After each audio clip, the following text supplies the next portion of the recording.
welcome to another edition of Coach's Corner here on ColumbusNewsTeam.com. Week 7 in the books, so now we look forward to Week 8. With me, as always, to open this one is Coach Craig Williams with the Columbus Discoverers. Coach, as always, thank you for stopping in. Always good to come by and talk football. We're glad to have you. We're going to look back to last week, a game that we broadcast as our game of the week. It took a very good team on in Omaha West Side, the team that came in number 4 in the state, but on that night, we've talked about it, they looked like the best team in the state. They just were firing on all cylinders. You know, before the season, our staff sat down and we kind of look at our schedule, and we really thought West Side was going to be the team to beat in Class A. And they have dropped a couple of games. It shows you how deep and how good Class A football is.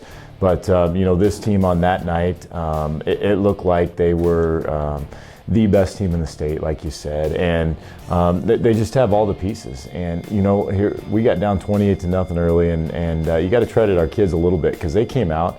They kept playing hard. We made some nice plays here. Here's a nice run by Colton Wolf to get down into West Side territory. And then here's a sophomore, and Caleb Ash taking the ball around the corner and shows a little speed and shows that we got a couple guys that can run just as fast as they can, and got around the corner and ran away from people for our first score.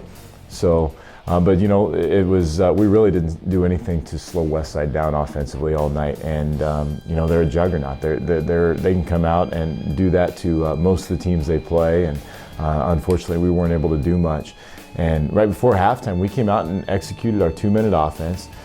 Drove down the field, and we actually punched it in here right before halftime. So that was good to see us go out and execute.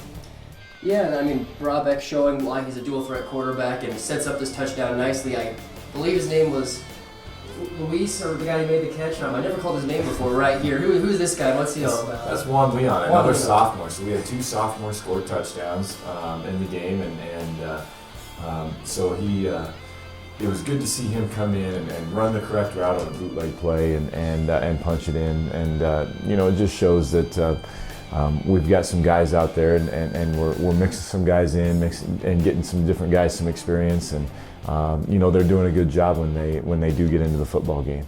And there's some other positives too. Ober, we talked about him the week coming into this, just making another highlight reel catch like he did the week before. Nice to have him back. Yeah, it really is. And you know, we're going to continue to try to use our athletes, and Dallas is one of them, and Caleb Esch is one, and we've got a couple other. You know, if you look at Jake Bonwell in there, he had a nice game, had 4 receptions coming in and making a lot of nice plays, and he's a little guy, and but he did a really good job. And you know, we have some guys that are capable of doing it, and you know, they're figuring things out, and you know, we're trying to play to their strengths right now, and on offense, and get them the football where they can make plays. All right, well, coming off that game now, you're looking forward to a rivalry game. You kind of circle 2 games for the most part for rivalries, Norfolk and Fremont. And you have the Tigers coming up in this final, or second to last week of the season. Talk a little bit about, before the Tigers and what you expect, the tradition itself. The FNC Cup is what you call it, and what you battle for, and what kind of all plays into that, and what do you preach to these kids this week as you prepare for this game? It's a very special game for us and for Fremont. It was recently named one of the top high school rivalries in the state. It's one of the longest running. The cup that we play for is barely recognizable as a football. It's just been beat up and over the years. But the first game listed on the cup was played in 1929, and the cup's been passed back and forth since that time. And in the last 10 years, we've only lost that cup 1 time, and we've had it in our trophy case for 8 straight years. You know, and the biggest thing we've told our kids this year is that all those teams in the last decade to 15 years have brought that cup home and put it back in our trophy case. And with the real possibility of us going to Class B next year, you know, we may not get the opportunity to play for it for a few years. So we don't want it to not come back. And you know, we've had the cup on the field. We've used it as a cone out there to when we're running sprints and things like that. That's been our marker. That's what we're running to. You know, so the kids have seen it every single day. They know what it looks like. And to be honest with you, there's not a single player from Fremont that knows what that cup looks like, because it's been in our trophy case for so long. And in fact, our coaching staff is new enough that they haven't seen the cup. So we're going to try to keep it that way on Friday night by going out and playing a good football game. Well, just speaking of the Tigers, then, what do you expect to see from them? I believe they come in at 3-5, so fairly level playing field. But what do they have? Well, you know, the biggest thing they have right now is they're still playing for the playoffs. If they win the last 2 games, they're in the playoffs. They're in a similar situation that we were last year. And, you know, they had a nice win over Burke last week and took advantage of some Burke mistakes, you know, and came out on top in that football game. But Fremont's going to come out and try to run the football. They got a very, very good running back in Seth Lambert, big kid. You know, a guy that our running back, Colton Wolf, knows very well, and through the wrestling mat and throughout the wrestling year. But you know, then they can bring in a backup running back that's very, very quick. So they have 2 excellent running backs. They have 2 very good receivers that they like to use play action pass and set up their passing game with the running game. You know, defensively, they've done an adequate job. There's some games that they come out and they're just outstanding. The last game was their best game of the year. They were very aggressive, getting downhill, making tackles, blitzing, put a lot of pressure on Burke's offense. So that's the defense we expect to see on Friday night, because they do have a lot to play for. And I'm sure their coaches are over there saying the same thing that we say about the F&C Cup and wanting to put it in their trophy case. Just a question for you. I know the F&C Cup, you don't really need to play it any more up than that because of the rivalry, but are you kind of saying, hey, you know, we could also spoil their chances to make the playoffs? Are you kind of using that as motivation as well? Yeah, you know, anytime you have that rivalry on the schedule, and this is one of the preseason goals for us, is to beat Fremont. And it's a team goal, and we set that. The kids set it every year because they want this game.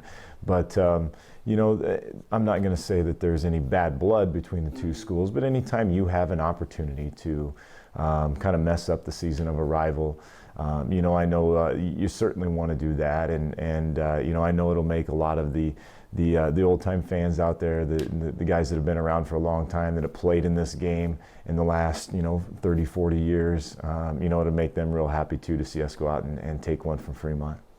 All right, Coach. Well, as always, wishing you the best of luck as you take on Fremont in that rivalry match on Friday night, traveling up there for it. Yeah, thank you very much. Well, that wraps up this first segment on Coach's Corner Week 8 edition. Stay with us. We'll be right back with SCOTUS head coach Tyler Linder and look to the Shamrocks.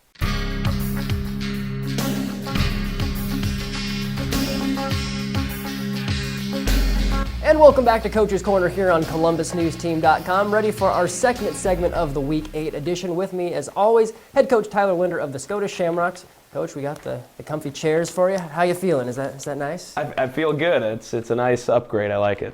Well, good. I'm glad you're comfortable. I'm comfortable. We're going to talk next week as well as last week. An interesting situation. You guys suffered your first loss of the season. I mean, you're playing ranked opponents all the way up until this point, and Wahoo got the best of you in a close one. Let's just rehash that one and look back at kind of what happened. Yeah, you know, we played a really good team in the Wahoo Warriors. You know, I felt really good going into the game. I think our kids had a great week of practice, but you know, practice, you know, can help prepare you for a game, but you have to show up on Friday night. And you know, unfortunately, we ended up on the losing end of things. But you know, proud of the way that our guys battled adversity. You know, we didn't come out with a victory, but we saw what our team was really made of last Friday night. You were scoreless through that first quarter, then you get into the second and you notched off 14 points. I believe it was 14-7 at halftime. Kind of take us through how that second quarter transpired. Yeah, like you said, the first quarter was just a really, I mean, it was kind of like the first round of a boxing match. It was just kind of us feeling each other out, and then in the second quarter we let off right away with a bang. You know, we went up 14-0, and then things kind of started to unravel a little bit, and it was kind of it was the sign of things to come. There was about 50 seconds left, and they punted to us, and on the punt return, we fumbled it on our own 30-yard line, and so they got the ball back with 40-some seconds left to go, and our defense held strong for 3 plays, but they went for it. Fourth down, it was 4th and goal from, or it wasn't 4th and goal, it was 4th and 10 from about the 25-yard line, something like that. And they threw a Hail Mary to the corner of the end zone, as time expired off the clock. And it was a perfect ball. It was, it was an over the shoulder, back shoulder fade, and their receiver made a great play on it. And they went we went into halftime, up 14-7. And so they had a lot of momentum going into halftime, and we had to kind of calm our boys down and try to weather the storm a little bit and regain our confidence. And that's where we were at half. The unfortunate thing, too, not to harp on all the negatives, but you came out at halftime and had another special teams lapse and helped Wahoo get on the board again. Yeah, it was, everything that we did last Friday night, any positive thing was almost immediately followed by some sort of mishap on our part. And not taking any credit away from Wahoo, but a lot of that was just on us. We did some things that were very uncharacteristic. We put the ball on the ground a total of, 4 times that night, losing 3 of them. And we threw 1 interception. And anything that we did right, was always countered with something positive. We blocked 2 punts, and then the punts ended up rolling 30, 35 yards. And so, the ball just wasn't, swinging our way, rolling our way last Friday night. And so, it's given us quite a bit of motivation this week. And just walking through sort of the fourth quarter, you still put up 13 points, so it was 27-31, and you still had a chance towards the end of the game, just couldn't quite get there. Yeah, I think, Coach Pellon did everything in his power to get us down the field, and we were marching down the field, and we saw an opportunity with with kind of a mismatch. We had a 6'4" guy in Dalton Taylor matched up against a corner that was 5'8", and so when we see that on the sidelines, we got to dial one up, and to Wahoo's credit, they brought some pressure, forced a little bit of an underthrown ball, and they were able to pick it off to kind of cap things off. Our defense then held strong. We got the ball back late with only a few seconds left, and your statistical probability of doing anything of any substantial factor at that point is slim to none. So but our boys battled hard, and the thing that I'm most proud of from last Friday night is how disappointed we were. I've been a part of teams in the past where we would lose and people would say, oh, that's no big deal, we'll go on to the next one. But this really hurt our boys, and it really started us to question some things, and a lot of times that can be used in a positive manner, and I think that's the direction we went this week. Well, next week you have North Bend Central. You look ahead to Lakeview before the playoffs. So again, like you said, a situation where maybe this could be used as a positive. It kind of gives you that jump start as you have this postseason push. Looking forward now, you said they were very disappointed. What's practice been like this week? North Bend Central, by all intents and purposes, a team that you think you outmatch on paper. Yeah, I think our week has been good. Monday we started out a little bit slow, but I think Tuesday and yesterday's practice in particular were great. I think, yesterday's practice, Wednesday's practice was by far our best special teams practice of the year. Guys were flying around, energetic, excited, and we were just getting things accomplished offensively and defensively, just getting really confident in what we do and perfecting the little things. And so we were able to make great strides this week in preparing for homecoming, which is always an exciting time for our kids. And so we're excited for the opportunity on Friday night. And as for North Bend Central, scouting report on them, have you looked at film? What do you expect to see? Key players, who are you looking out for? Yeah, I think North Bend does some really nice things. They run a 3-4 defense, and they'll walk a guy down to kind of load up the box against us, and that gave us a little bit of a trouble last year. A series or two to adjust to their defense. But offensively, I really do like their offense. I think they've got some nice skill guys that do good things with the football, but they run a kind of a pistol wing tee or a pistol flex bone, so it's a lot of the similar things that we run, some of the same blocking schemes, but they really try to get the ball in their playmakers' hands, and they're big up front. They've got a couple guys that are about 260. Tackle to tackle, they're the biggest line that we'll see, and so they average about 230 up front, and their backfield's not tiny either. They're averaging 180 in their backfield. And so their quarterback's, 6'3", 190 pounds. They've got another running back who's 195 pounds in their fullback. So, if they get momentum going forward, right, they're going to fall ahead for a 3, 4, even 5 yard gain. So we've got to really, show up early and impose our will, and I think we'll be just fine. All right, Coach. Well, as always, wishing you the best of luck as you take on North Bend Central. Look back to get to the winning track on homecoming. Hey, thanks. I appreciate it. And that wraps up this second segment of Coach's Corner here on ColumbusNewsTeam.com. Stay with us because we're going to talk to head coach Kurt Frenzen as the Lakeview Vikings get ready to take on David City for our featured game of the week.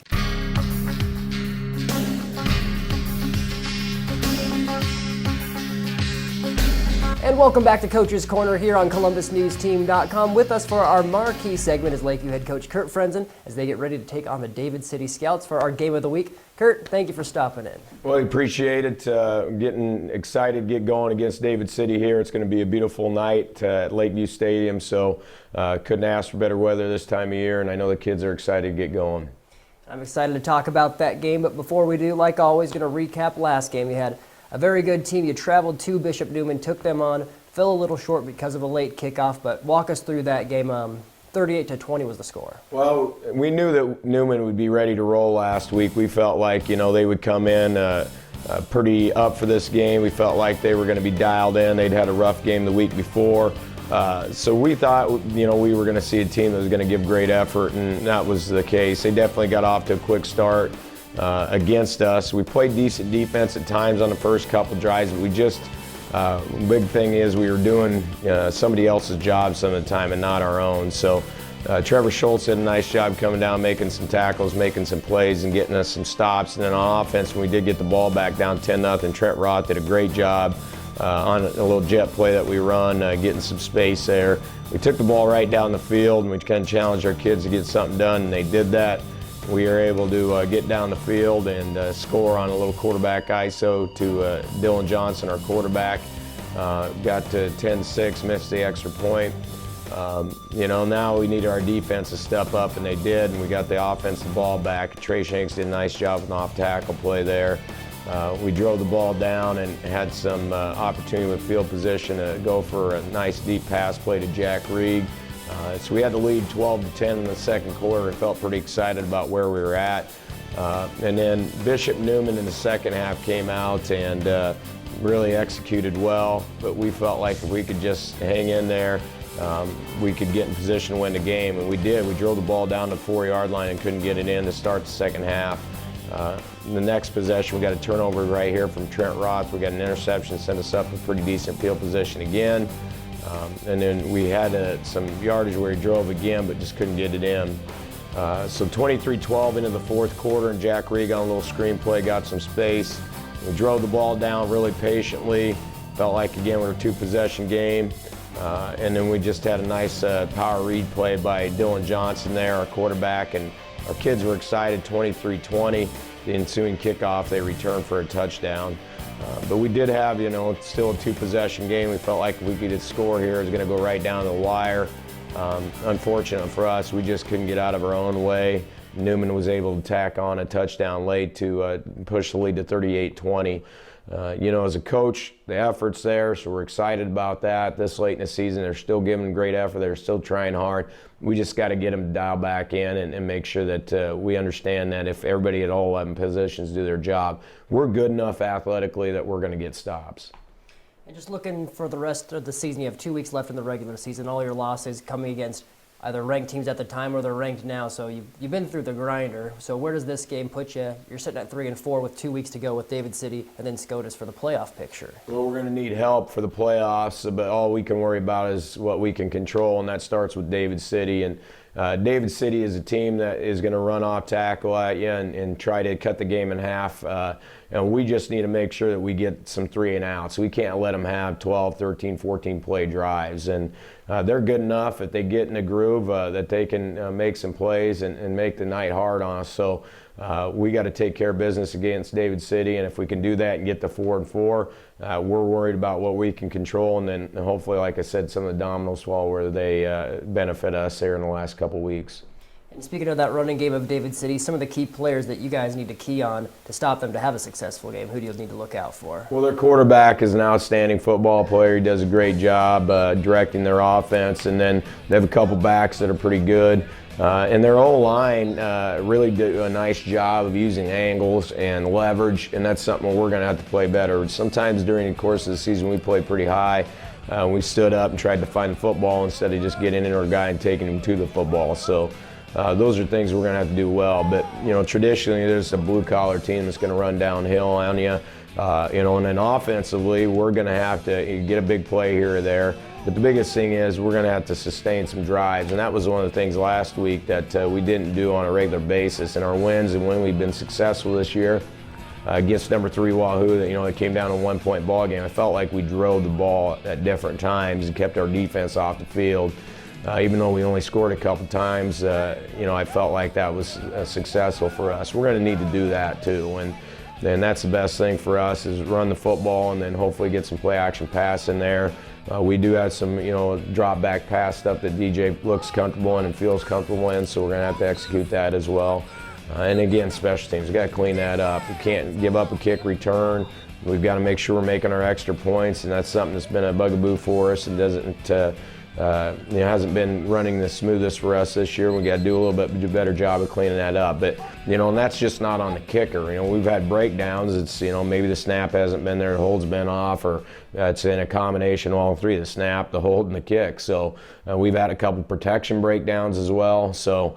I want people to understand that. That's special teams as a whole has got to get a little bit better and a little bit cleaner.